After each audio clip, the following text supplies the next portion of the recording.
And who cares about time? You're learning Torah. Torah transcends time. It says when you're studying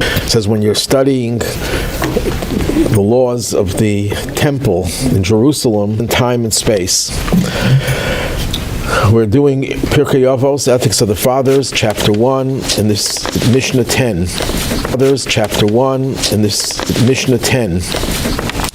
Shemaya, at the end of the fast, throngs of people, thousands of Jews would follow him to his home as a way of saying, we're showing you our respect for your position and for Kippur.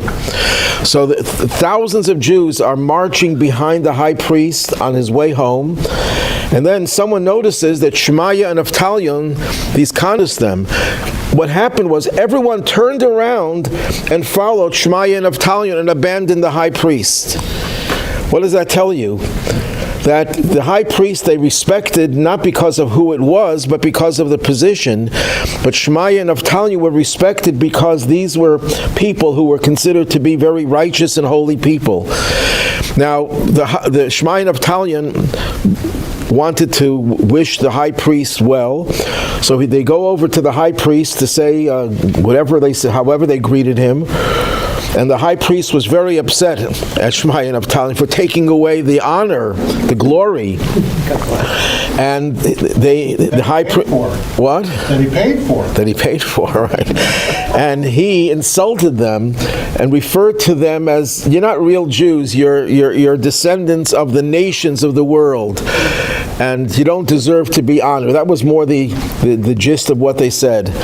And Shemaya and Avtalyon answered, may there be peace to those who may come from the nations, but follow in the footsteps of Aaron the priest, rather than to have peace to the descendants of Aaron who don't behave like Aaron. Aaron was the one who fostered love and peace and was the model of love and peace. And here are his descendants, the high priest who had to be a descendant of Aaron, and they don't behave that way. So they got the final word in, that they were able to put the high priest in his place. So that you see over here that the people really revered and loved Shemaya and Avtalyon, the so-called Pharisees, and didn't respect the Sadducees. They had this high position of high priest. Why did they love the rabbis? Because the rabbis were known for their humility. They were known for their lack of desire for power, and this will be reflected in the teachings of Shemaya. They didn't look for power. They shunned power. They cared for the people. Now, the names Shemaya and Avtalyon have meanings. Shemaya comes from the word Shema, and the end of the word is God's name. That God listens. But Avtalyon means the father of the children. Talia in Aramaic is children, child, and Av is father, because he cared for the children, he cared for the orphans, he cared for the people. That was the way they looked at the rabbis. The rabbis, the so-called Pharisees, were known for their love for the people, and the people reciprocated with love for them. Now, Shemaya and Avtalyon, before the Shemaya and Avtalyon, the two generations before, although they overlapped, Shimon ben Shattach's sister was the leader, Shlomtzion. She was the queen. She was the leader of Israel at that time. She was a righteous woman, a good woman, although her husband, who was the leader before her, was not so was anything but righteous. Now, before she died, she said that she had two sons. One son was named Yochanan Hirkanus. Yochanan is a Hebrew name, Hirkanus is a Greek name. And the other brother was Yehuda, probably named after Yehuda HaMaccabee, his ancestor. Aristobulus, another Greek name. She didn't think Aristobulus was really worthy of being king, so she gave over the leadership to her son, Yochanan. Aristobulus was not very happy, so a civil war ensued. They made peace, and then it broke down again, and it's a long story, which I'm not going to get into. But in the end, they asked Pompeo, I think was his name, a Roman general who was nearby. What? Pompey? Okay. Pompey is his name. When we call him up to the Torah, I'll know it's Pompey. Oh, he's not Jewish, I forgot. Pompey was the Roman general nearby in Syria. They invited him into Israel to take sides. And that was the beginning of the end of the Second Temple era, because once Rome came into the picture and Herod was eventually made king, the leader of Israel, and Rome kept on infiltrating more and more and taking up more and more power. That led to the destruction of the Second Temple. So Shemaya and Avtalyon lived at that period, and this was a tumultuous period when things were not going so smoothly. What did they say? What did Shemaya say? Avtalyon will do next week, God willing. Shemaya said the following. He used to say, love work. Simple meaning is, as we find many other places in the Mishnah and the Talmud, that the rabbis valued physical work. The rabbis encouraged people to derive their sustenance from doing physical work, physical labor, farming, building, whatever involved the physical labor, because it was constructive. It demonstrated that you were willing to exert yourself and to work. And we find the rabbis always had this very positive view towards work. Abraham was told by God to leave his father's house and go to a land that I will show you. It doesn't say where to go. Abraham was not told the destination, so when he put into his GPS, he couldn't put in Israel. He had to say a great place.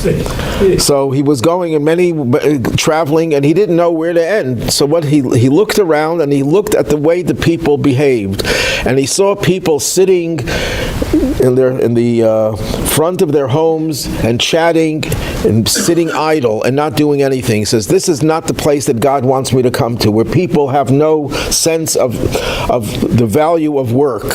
They have no work ethic. And he finally came to Canaan. Now, Canaan was not a nice place. The people were all idol worshippers. They were not moral people.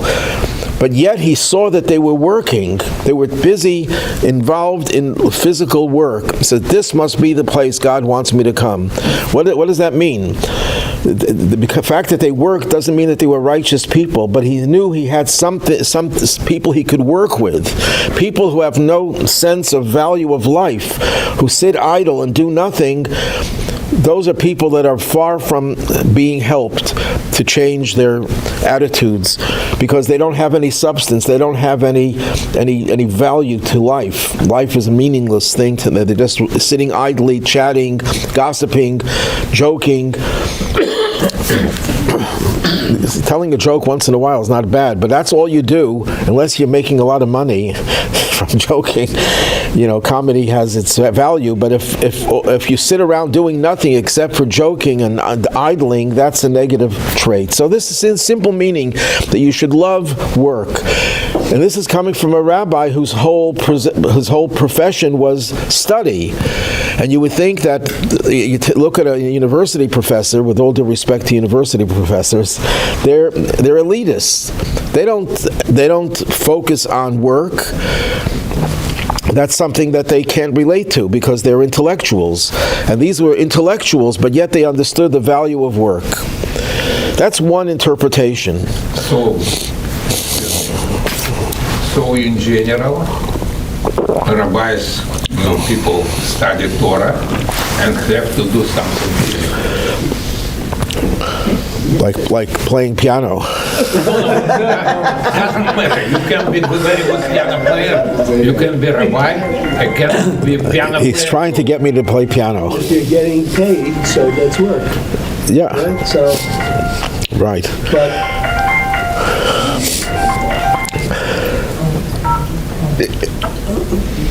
Yeah, so there have to be two things what Rabbi do. Now, in the days of the Talmud and the days of the Mishnah, most of the rabbis had professions other than just being rabbis. Some of them were even named after their profession. Rabbi Yochanan was called Rabbi Yochanan Napcha, Rabbi Yochanan the blacksmith, Rabbi Yitzchak, Rabbi Yochanan Hassandler, Rabbi Yochanan the shoemaker, Rabbi Yitzchak Nafcha, Yitzchak was the blacksmith, and so on and so forth. And even the ones who were not named after their profession were engaged in physical labor. They all had property, they had real estate, they used to work on it, they farmed.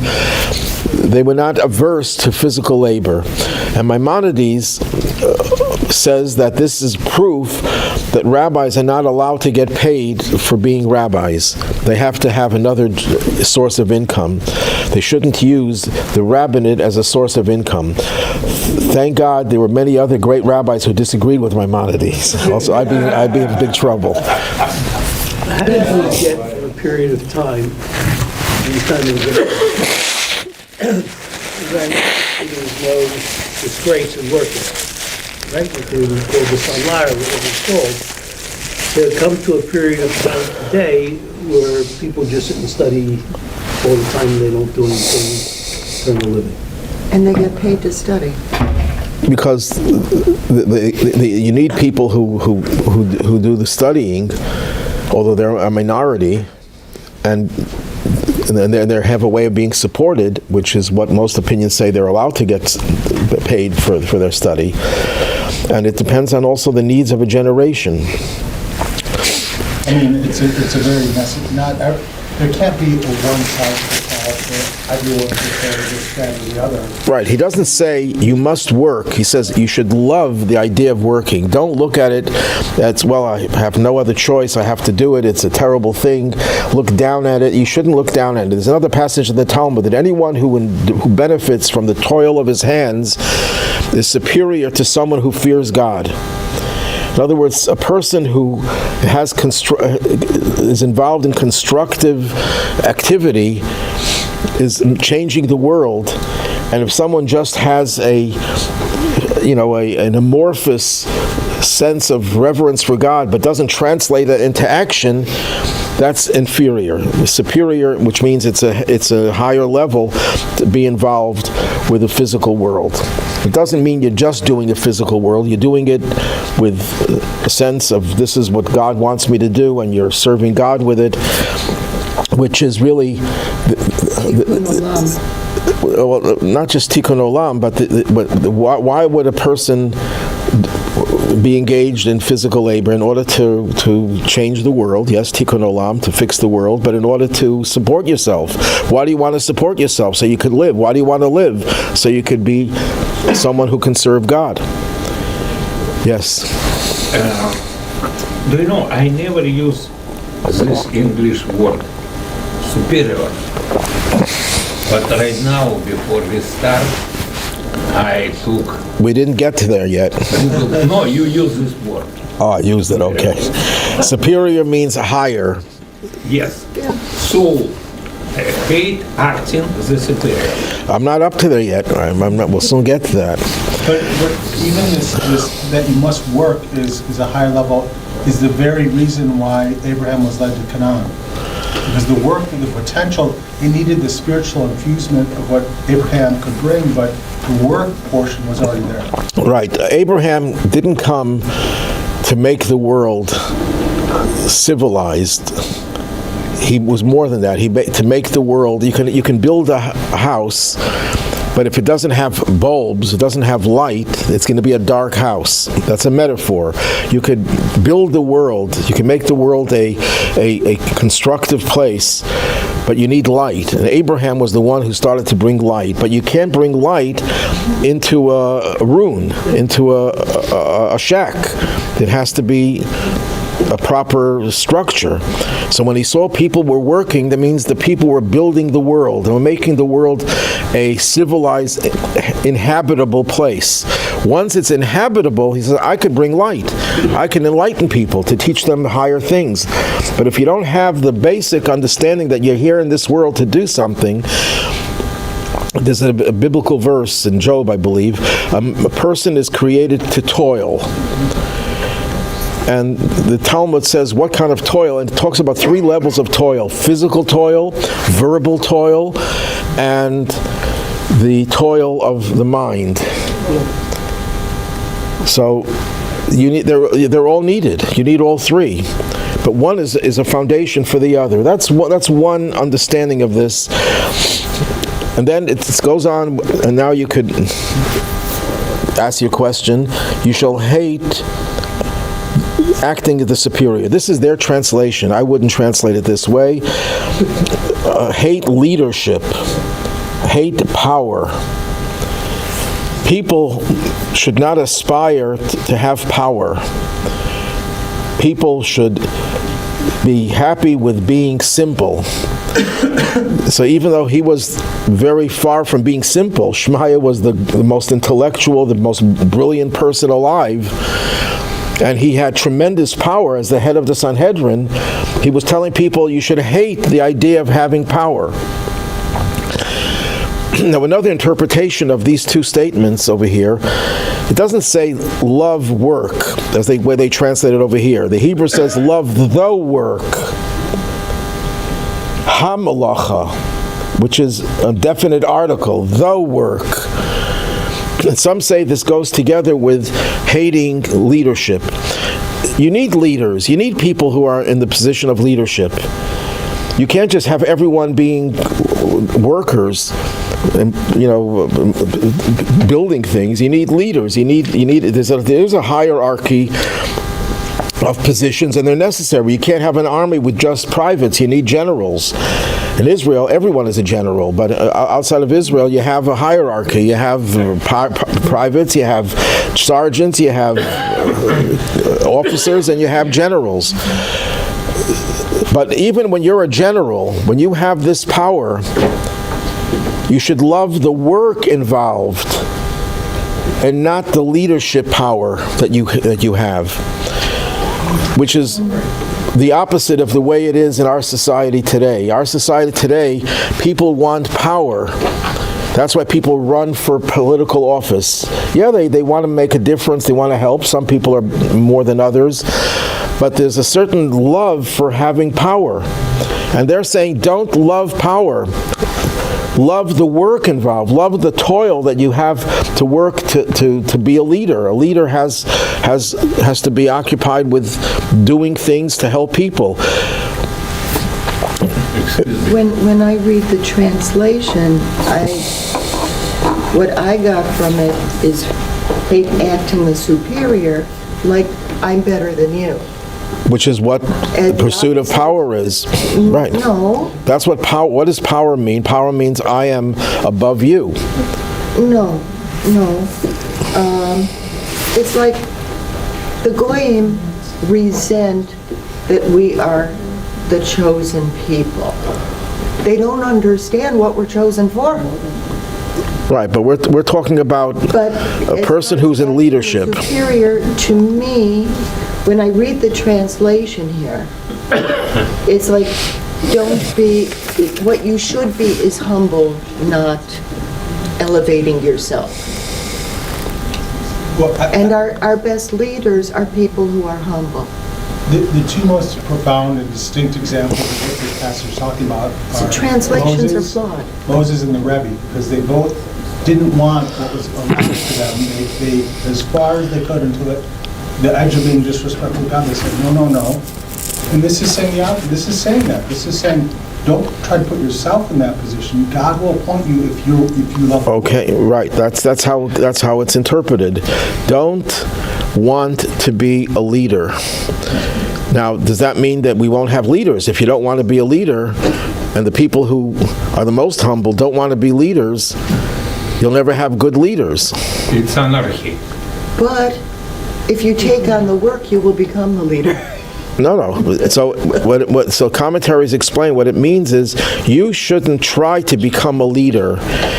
You should wait till other people come to you and say, we need you, and then you accept the leadership. In other words, you should try to shun any position of power, of elitism. And even when you need to have people in power, you should love the work involved and not like the power that you have, that you are better than others, that you have more power than others. And you mentioned Moses. Moses is the prime example. God comes to Moses and says, I want you to go liberate the Jewish people. And Moses says, who am I? I can't do it. And God argues with him. Imagine that. Anyone who can speak to God and God speaks to this person, how could you argue? Because he was so humble that he could not imagine himself being in a position where he is a leader. And God had to force him to become a leader. I thought a lot of that was his speech impediment. That was one of his, when he was arguing with God, he gave excuses. Yeah. And when he exhausted all the excuses, he finally accepted. And the same thing happened with the Rebbe. When the Rebbe's father-in-law passed away in 1950, very soon, within a few days after the passing of his father-in-law, the Rebbe, the people said to him, we want you to be the successor. And he said, absolutely not. He constantly gave different excuses. He says, who am I? How can I be a Rebbe?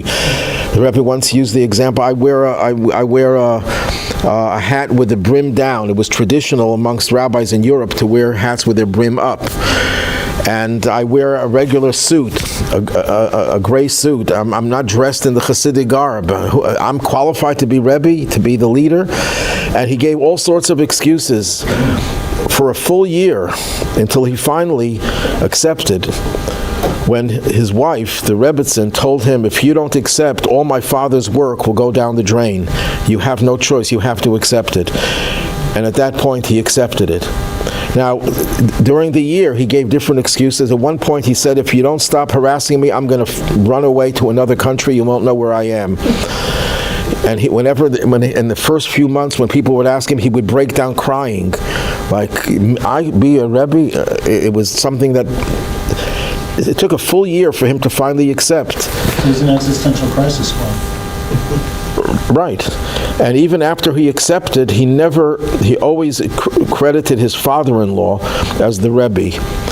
He would say, my father-in-law is in heaven, is in paradise. He doesn't have legs in the physical world, so I'm his legs here. But really, anyone who asked the Rebbe for a blessing, the Rebbe would say, I'll mention your name at the graveside of my father-in-law. And twice every week, he would stand there for 5, 6, 7 hours and read off all the names of the thousands of people who would write him for blessings. That's what a real leader, you don't want to be a leader, you're forced into it. And you love the hard work, and you don't like the fact that you're glorified. Yes. If you live, you are not leader. You are between people. How they will choose if you all the time? Look, they have to realize who can be. Okay, so you're right, and not all the time does people recognize who the right leader is, but if you know you have the capability, there's no one else. There's a phrase in Ethics of the Fathers, b'makom she'ein ish, it's a place where there's no man, you try to become a man. In other words, where there's no one around and no one is doing anything, you shouldn't use humility to say, well, I'm not worthy to being a leader. You have no choice because no one else is around. But that's in a rare situation. Yes? The way I interpret it is you can be a leader, and actually it's admirable to be a leader. You just can't take the spotlight. You got to be humble about it. That's absolutely, yeah. I saw an interview with Jonathan Sachs after he interviewed with the Rebbe, and he said of the Rebbe, good leaders make followers, great leaders make leaders. Right. Rabbi, and one more. I'm sorry. Right. Hate acting of the superior. So all our life, if I understand, it's acting of superior.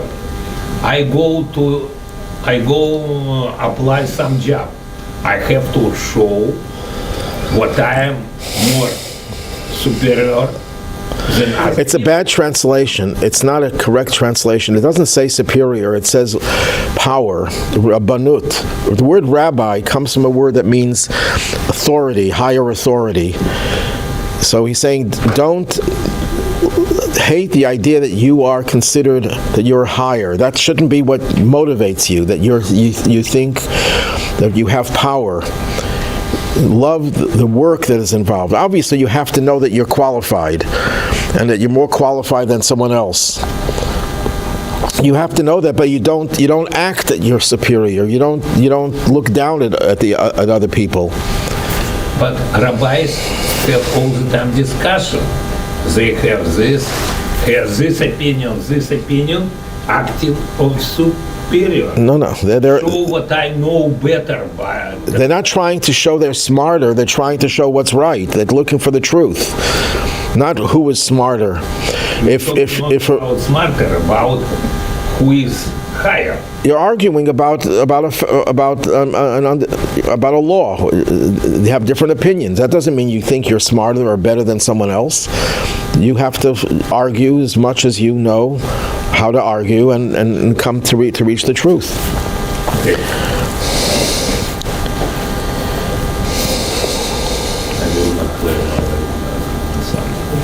That's where there's problems always with translations.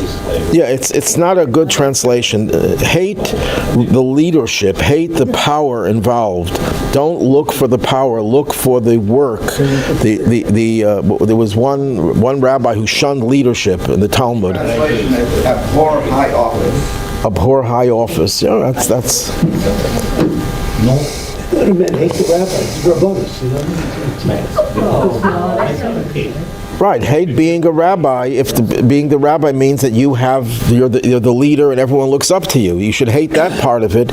You should love the part that you're able to work and help people who are your followers, your congregants, your students, whatever.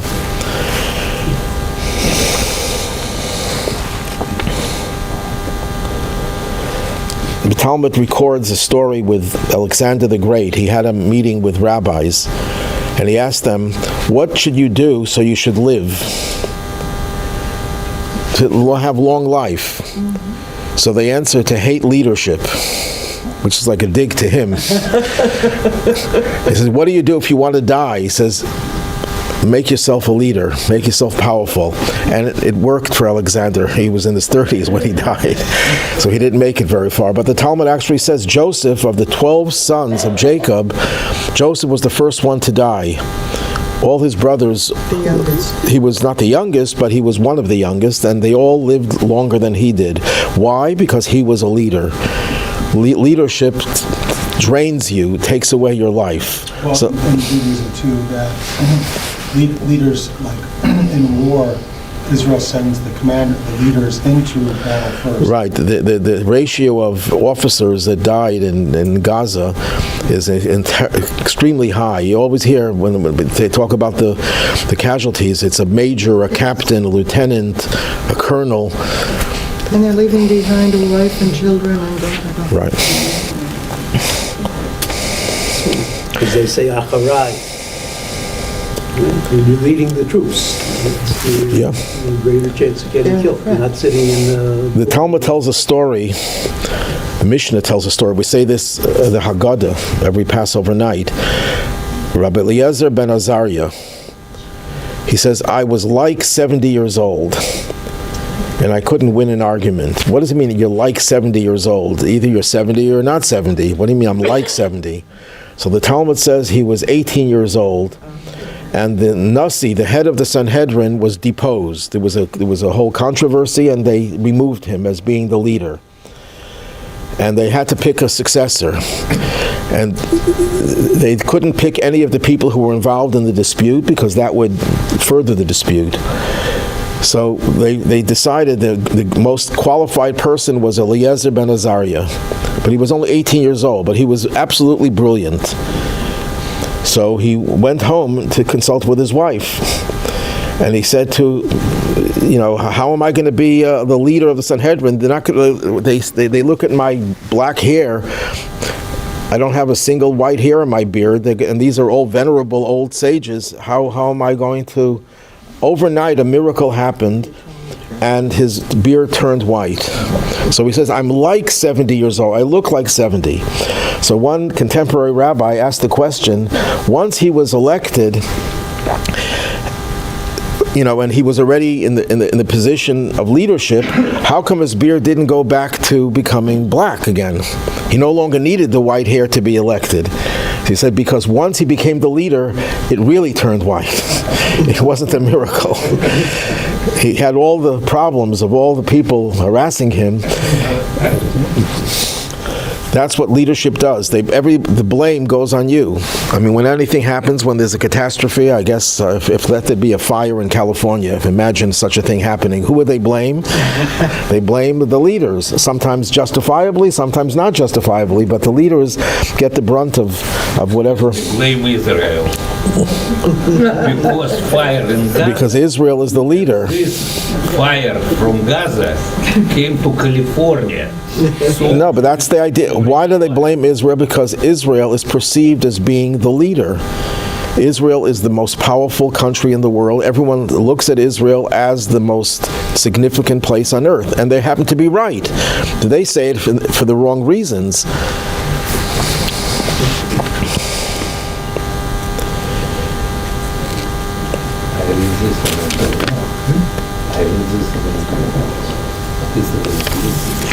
The last part over here, do not attempt to draw near to the ruling authority. That's a little bit awkward translation. A better translation is, don't be intimate with the ruling authority. Don't get too close to the government. So some say it means if you want power, if you're in a Jewish setting, how do you get power? You get close to the government. You try to talk to politicians and ingratiate yourself to them, getting close to government, and that will give you power. Don't do that. Don't get intimate with the government. Because, as it says later on in Ethics of the Fathers, the government will be your friend when it's good for them, and when it's no longer good for them, they'll turn their backs on you. They don't care about you. Some say, contemporary commentary says that the Hebrew word for government usually is malchus, the kingdom. In those days, everything was under kings. Here it doesn't use kingdoms. It uses reshus. Reshus, he says, means revolutionary governments. Don't be part of a revolution. Now, and he shows how in contemporary history, recent history, what happened in Russia. The Jews were the most actively involved in the revolution to overthrow the government because the Tsar was corrupt, the Tsar was anti-Semitic, the Tsar was horrible. So now we have a system that'll be much better. So Jews joined the revolution. And what happened? The very Jews who joined the revolution, who were the spearheaded, were all executed by Stalin. He killed all the Jews who were involved in the revolution. So don't try to get yes. But before this Jewish, I forgot what is it, committee, they kill lots of Jewish too.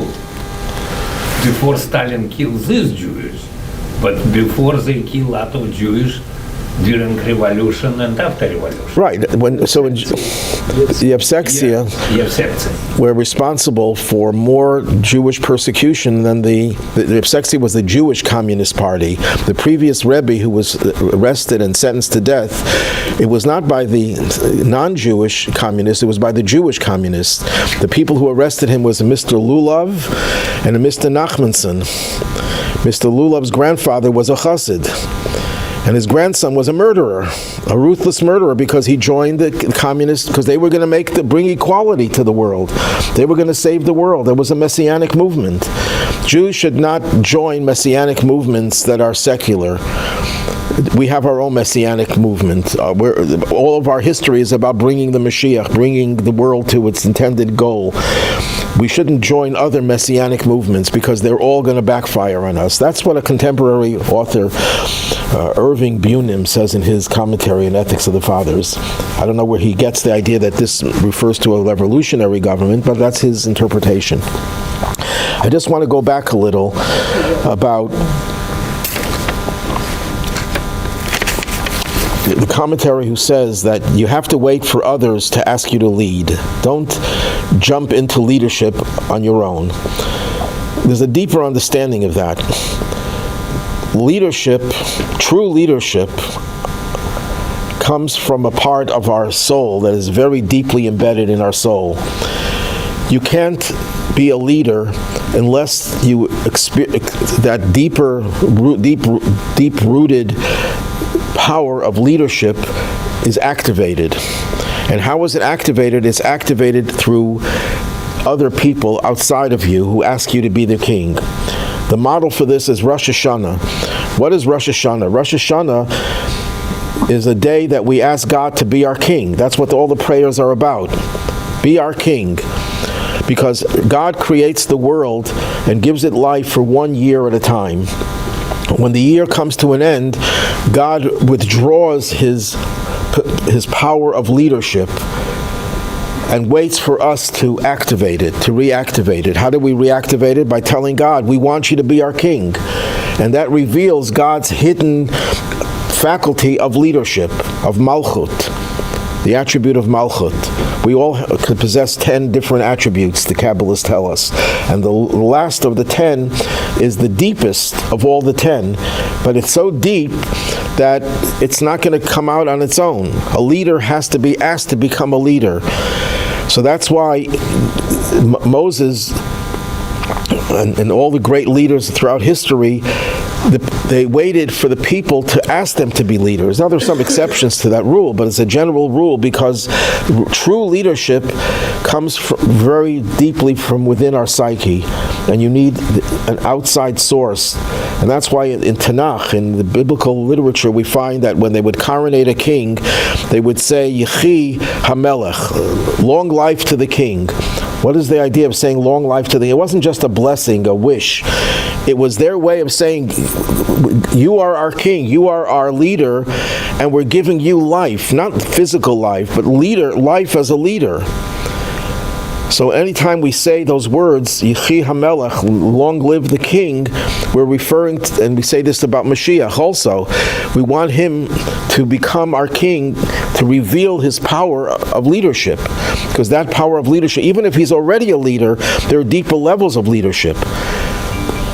And that's why leadership has to come from the outside, not because people can't be leaders on their own, but if you want to reveal the deeper aspect of leadership, it has to come from the nation accepting you as the leader. It's not, a dictator is different. A dictator just takes power, assumes power, and just dictates it. But that's not what a king is. The true definition of a king, which has a bad name because most kings in history were not good people, but the true definition of a king is someone who has that inner spiritual leadership capability, and it requires that the people accept him as a king. If they don't accept, even King David was anointed by the prophet Samuel, but he didn't behave as a king. He wasn't king until the people accepted him. Now, if God anoints you, because a prophet is doing God's message, God sends a prophet to anoint you as a king, and yet he didn't behave as a king because the people didn't accept him. And the same thing is true with our acceptance of Mashiach. What brings Mashiach? It's not just he can come on his own. God could send him without us. But the ideal way of revealing that power of Mashiach is through our acceptance of him as our leader, as our sovereign. And what it means is to follow his dictates. What are the dictates of Mashiach? Judaism. Studying the Torah and following the commandments. Yes. That's part of the Shemona Esrei, the last few prayers of asking him to rebuild the throne and restoring the Zion of David. That's right. It's not just asking for something, it's empowering Mashiach. When you ask for it, you're empowering him. When you say, I'm comfortable the way things are today, and I don't need Mashiach, then God says, well, you don't need it. I won't let it happen. It'll make it harder, or it takes longer. When you say you want it, you're accepting the authority of that individual. And the Mashiach is a human being, not the Christological idea that it's God. That's pagan to Judaism. Do I remember correctly that David HaMelech was anointed twice, once privately while Shmuel was still reigning, and then he was anointed again publicly But why was it necessary? Because just because you're anointed doesn't mean you have the power to be king. It's not fully revealed. Was the person reigning of David before Goliath? Was that before Goliath? I'm not sure. I don't remember. Leah, when did it happen? Before? I think it happened after, but I could be wrong. After David was a shepherd who just kind of walked into the battlefield, I thought. Yeah, his older brother criticized him for being there. And if he was already anointed, his brother wouldn't have done that, I guess. We have to look it up. I just want to conclude with And usually it's in order, in chronological order. the anointing was after he killed Goliath, because That's what I'm thinking. sent people to kill Goliath, and finally David did it. And then he was... Yeah, I assume it happened later. Yeah, you're right. I just want to illustrate the point of a leader not looking down at everyone and being aloof, distant. One rabbi that I knew, he was a very prominent Chabad rabbi, Rabbi Joseph Weinberg, had a question that he had to ask the Rebbe. The Rebbe was still in his study, it was late at night. So he wrote down on a note what the request was for someone who needed a blessing, whatever it was, and he put it in the door of the Rebbe's study, to stick it in there so that when the Rebbe would leave his room, he would see the note. Or the Rebbe's secretary would see the note. I think the Rebbe's secretary was with the Rebbe then. The Rebbe's aide was Rabbi Chadukov. And what happened was that the note, when the secretary opened the door, the note fell to the floor, and the secretary didn't notice it. So the Rebbe went and he picked it up, and he read it, and he gave his response to it. And Rabbi Weinberg realized what happened, that he caused the Rebbe to have to bend down to pick up the note. So he wrote a letter to the Rebbe apologizing for causing the Rebbe to have to bend down to pick up the note. And the Rebbe's response is, "Why are you apologizing? My whole purpose in life is to bend down to people who are in need. That's my whole purpose, to go down. And there's no reason for you to have to apologize." A similar story, I just heard it and I'm trying to remember it.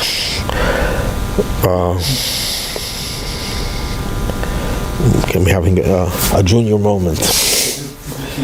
Where his office is large enough to contain all the cells in the wall.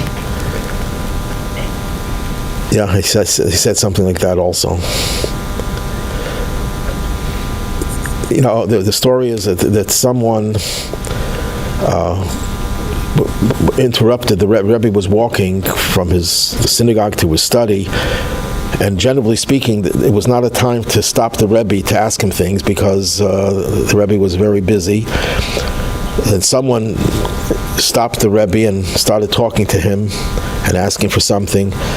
And there were some students there, and students are like college students. They're very idealistic and very militant, so they really harassed this guy.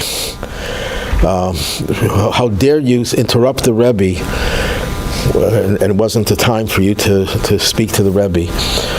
So this man wrote a letter to the Rebbe saying what happened. So the Rebbe said, first of all, the students should be studying. They shouldn't be getting involved in business that's not their own. And secondly, the Rebbe said that a person comes into this world, it could be the only reason you came into this, the main reason for this world is to do one favor to someone. He says, how could you be upset that I took time? It could be my whole purpose in existence is to help this person. That's what a leader is. The leader does not look down at anyone. The leader looks up at everyone. And the Rebbe would once describe his father, but he's describing himself actually as well. that his father, when he would help people, he wouldn't be helping them saying, I'm up there and you're down there and I'm lowering myself to help you. They would look up to the person that he was helping, that you were giving me an opportunity to justify my own existence. But people who are leaders, because they like the power, they enjoy the influence and the power and the respect that they get. It reminds me, I'll end with this joke. This guy comes to town and he has to speak to the president of the Jewish community. But he doesn't know how to get to his house, so he stops. This is a Jewish community, so he stops the first Jew he sees. He says, "How do you get to the president of the Jewish community's house?" He says, "That man, he's a terrible person. Why would you want to speak to him? He's so evil." And then he stops another person, and the person says, "Oh, he's a scoundrel, he's a thief."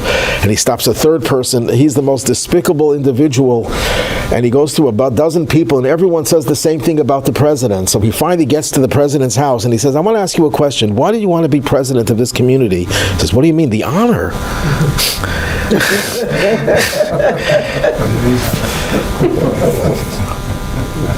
It's a perceived honor. The people who are in high positions think they're getting honor, and they're really getting a lot of the opposite of honor.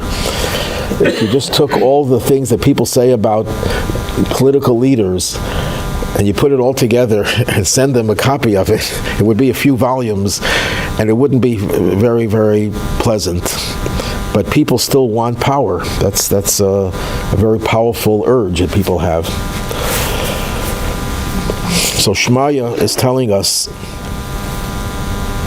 that be simple, love simplicity, hate power, and don't try to get close to people in power, thinking that that's going to make you better off. Doesn't mean the government has no role, but don't become intimate with government. Take advantage of what government can do for you, because that's what they're here for, but don't become intimate with them.